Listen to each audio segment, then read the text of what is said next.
Hi, I'm Ivana Galvez and I will be explaining why we are using this vector. Well, the plasmid we are using, it is called PLC12R, and it is a pretty good plasmid to be using because it has two origins of replication. It can be used in E. coli and it can also be used in Lactobacillus reuteri. This is good because at the end of the day, using E. coli for cloning, it will always be easier and faster.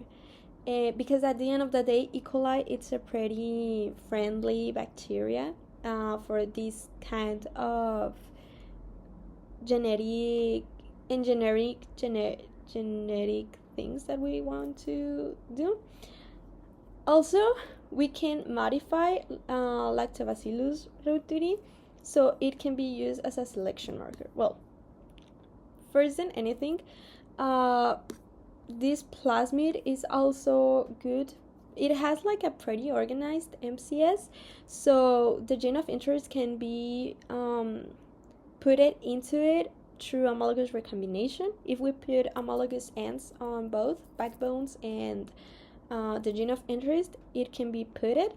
And after this, if we eliminate the things that make it easy to replicate on L. reuteri, we can use it as a suicide vector, so it can also be used as a selection marker. So if we put the gene of interest, we have the vector, and then we eliminate the things that make this vector to be replicated on L. reuteri, then it will not be replicated and it will be used as a suicide vector, and it is like a selection marker. So at the end of the day, we will just have the cloned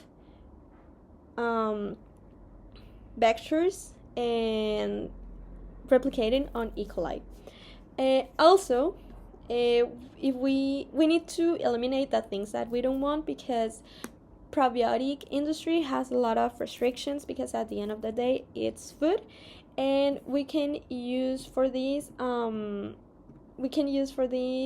counter selection, and if we remove the leftovers of the backbone of DNA that we don't want, antibiotic resistance and a lot of other things, then we will have that desired gene with no leftovers that can be unnecessary. And this is why we are using this vector, basically because it's pretty easy to use, and it will be pretty friendly to use on E. coli. And it is demonstrated on papers that it also works on Lactobacillus reuteri, so the gene of interest will be replicated, cloned.